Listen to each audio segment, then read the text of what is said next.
कर दिए स्टार्ट। दोस्तों राम राम सा। मैं ठाकुर दोस्त ठाकुर भाईलो ठाकुर मित्र कुम सिंह और सीमा पर हैं। आप देख पा रहे हैं सीमा पर केंद्रीय जल शक्ति मंत्री गजेंद्र सिंह शेखावत का स्वागत के लिए बड़ी संख्या में कार्यकर्ता बीजेपी के कार्यकर्ता पहुंचे हैं। मैं देख पा रहा हूँ जिलाध्यक्ष पवन मावंडिया है,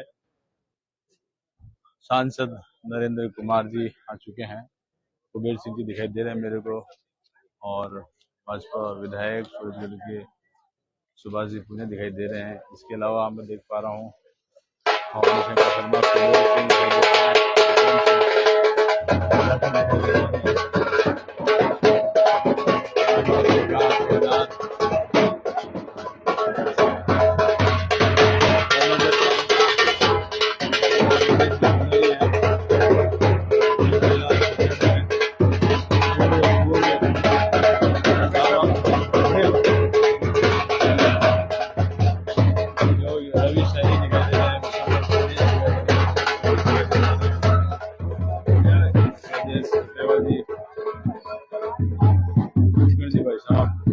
हाँ भाई जाओ।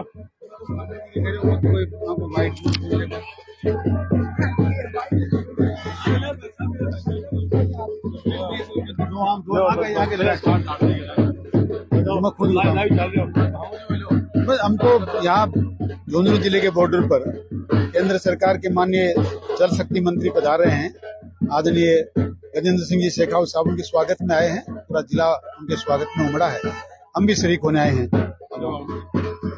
आज अत्यंत हर्ष का विषय है कि झुंझुनू की वीर धरा पर केंद्रीय मंत्री श्रीमान गजेंद्र जी शेखावत जो भारत सरकार में जल शक्ति मंत्री हैं, आज झुंझुनू की धरा पर पधार रहे हैं और राहुल जांगीड़ की मूर्ति का यहाँ अनावरण है। तो हम सारे झुंझुनू के जो भी भारतीय जनता पार्टी के लोग हैं उनके सम्मान में यहाँ एकत्रित हुए हैं बॉर्डर पे, और निश्चित रूप से जिले के लिए शहीद राहुल जांगीड़ बिल्कुल। और इस समय सीमा पर पहुंच गए हैं।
अरे नाचो भाई, नाचान का तो मारो फिर नाचो भाई,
एक मिनट बॉस, एक सेकंड सर, नहीं ये पूछो तो बता दूं मैं।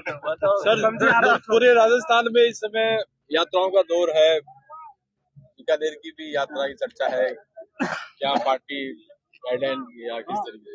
ये राजस्थान की जनता जिस तरह से पिछले 4 साल की कांग्रेस के शासनकाल में अपने साथ में धोखा हुआ हो, ऐसा सर्व समाज महसूस करता है। यदि आप किसानों से चर्चा करें, युवाओं से चर्चा करें, माताओं बहनों से चर्चा करें, सरकार में काम करने वाले कर्मचारियों से चर्चा करें, व्यापारियों व्यवसायियों से चर्चा करें, राजस्थान में हर एक व्यक्ति ये महसूस करता है कि 2018 में हमारे साथ धोखा हुआ, हमारे साथ में ठगी हुई है। और इसके चलते राजस्थान की जनता ने पूरी तरह से कांग्रेस को उखाड़ फेंकने का मानस बनाया। भारतीय जनता पार्टी लगातार 5 साल तक समाज में, समाज के विषयों के साथ में जुड़ करके काम करने वाली पार्टी है। हम केवल चुनाव की मशीन नहीं है। हम सब ने देखा होगा कोरोना के समय में जब सारी दुनिया की पॉलिटिकल पार्टियां और भारत की पॉलिटिकल पार्टी के कार्यकर्ता हाइबरनेशन में थे, सुषुप्तावस्था में थे, तब भी भारतीय जनता पार्टी के कार्यकर्ता बूथ से लेकर के राष्ट्रीय अध्यक्ष तक सभी लोग अपने जीवन को खतरे में डाल करके भी समाज में लोगों के जो है समस्या के समाधान के लिए, उनकी पीड़ा को हरने के लिए काम कर रहे थे, उनके सहयोग के लिए काम कर रहे थे।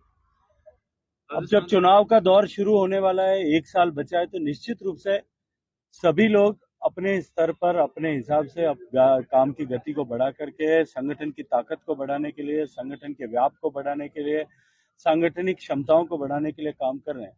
अब उसको कोई यात्रा के रूप में देखे या और किसी रूप में देखे, मुझे लगता है ये उसकी दृष्टि की विषय है। कांग्रेस सरकार में जिस तरीके से उथल पुथल चल रही है, लगातार झालर पाटन में पायलट चल रहे थे, क्या मानते हैं बजट के बाद में नेतृत्व परिवर्तन होगा? मुझे लगता है कि आप बजट तक की भी कल्पना कैसे कर सकते हो जब राजस्थान की सरकार में सरकार की पार्टी के सारे मंत्रियों ने, आधे लगभग सभी विधायकों ने इस्तीफा सौंप रखा हो। वो सरकार कितने दिन तक चलेगी? मुझे लगता है कि मुझे वैसे आधिकारिक रूप से किसी दूसरी दल के विषय में टिप्पणी नहीं करना चाहिए, लेकिन राजस्थान की जनता ये मानती है कि जिस तरह की उहापोह की स्थिति है, ये उहापोह की स्थिति, उनके घर में जो लड़ाई है, कौन मुख्यमंत्री होगा, कौन नहीं होगा, कब बदलेगा, कितना बदलेगा, लेकिन ये तय बात है कि राजस्थान की जनता इस सब के चलते अपने आप के साथ में अन्याय हो रहा है ऐसा महसूस करती है। क्योंकि राजस्थान में सरकार का फोकस सरकार के काम से हट करके कुर्सी बचाने की प्रायोरिटी हो जाने के चलते राजस्थान में जिस तरह से law and order situation compromise हुई है, राजस्थान में जिस तरह से अत्याचार बढ़ा है, राजस्थान में जिस तरह से महिलाओं के प्रति अपराध बढ़े हैं, राजस्थान में जिस तरह से सरेआम बहू बेटियों की इज्जत लूटी जा रही है, उनकी इज्जत के साथ खिलवाड़ किया जा रहा है। जयपुर जैसे शहर में गर्ल्स हॉस्टल के बाहर लड़कियों के कपड़े फाड़ने की घटनाएं अगर होती हैं, वहां से लेकर के जितनी घटनाएं प्रदेश भर में होती है, मिनट मिनट पर राजस्थान में बलात्कार की घटनाएं होती है, राजस्थान में माफिया बेलगाम हो जाता है, राजस्थान में महिलाओं के पांव काट करके मात्र इसलिए कि उनके पांव में पहने हुए पायजेब या कड़े निकाले जाएं, ये परिस्थितियां बन जाती है। और इतनी बलात्कार की घटनाएं, इतनी अत्याचार की घटनाएं होने के बाद में राजस्थान सरकार के वरिष्ठतम मंत्री फ्लोर ऑफ द हाउस पर आकर के ये कहें कि ये बलात्कार इसलिए होते हैं कि राजस्थान मर्दों का प्रदेश है। मुझे लगता है कि इससे बड़ी कालिक राजस्थान के मुंह पर कोई नहीं फेर सकता था। राजस्थान जो संस्कृति का प्रदेश है, राजस्थान जो परिवार भाव का प्रदेश है, राजस्थान जो सभ्यता और सौम्यता का प्रदेश था, उस राजस्थान के समाज के मुंह पर कालिक जब राजस्थान का मुख्यमंत्री ये कहता है कि ये जितनी बलात्कार की घटनाएं होती है, ये अधिकतम घटनाएं परिवार के जनों के द्वारा ही की जाती है। मुझे लगता है कि इससे ज्यादा दुर्भाग्यपूर्ण कुछ नहीं हो सकता। राजस्थान की जनता इन सब विषयों को देख रही है, दर्द के साथ देख रही है और एक एक दिन उंगली के पोर पर गिन रही है कि जिस दिन वो समय आएगा उस दिन अभी क्या होगा क्या नहीं होगा ये तो भविष्य के गर्भ में पता लगेगा। लेकिन 2023 में जब चुनाव होगा तब मुझे लगता है कि उनको अपने विधायकों की संख्या समेटने के लिए एक छोटी मोटी गाड़ी से ज्यादा जरूरत नहीं पड़ेगी। एक अंतिम सवाल, जोधपुर से झुंझुनू की आज शुरुआत, आपका आगमन हुआ है, ये पिछले कई दिनों से शेखावाटी से मारवाड़ को कनेक्ट करने के लिए, क्योंकि सभी के रिश्ते नाते वहाँ हैं, ये बड़ी मांग थी। मैं कई दिन से इसके लिए प्रयास कर रहा था और हम सभी लोग मिलकर के इसके लिए प्रयास कर रहे थे। झुंझुनू के सांसद, सीकर के सांसद, नागौर के सांसद, हम सब लोग मिलकर के प्रयास कर रहे थे। मैं अभिनंदन करना चाहता हूँ रेल मंत्री जी का कि उन्होंने हम सब की इस मांग को स्वीकार किया है। और ये जो मारवाड़ और शेखावाटी के बीच का जो पुराना, सदियों पुराना संबंध है, और मुझे स्मरण है, मैं क्योंकि इसी क्षेत्र से आता हूँ और जोधपुर में रहने के कारण से मैंने बचपन में जो पहले यहाँ इस रूट पर रेल चलती थी उनकी उपयोगिता, उपादेयता को महसूस किया है। मुझे लगता है कि ये बहुत बड़ी सौगात होने वाली है। भारत माता की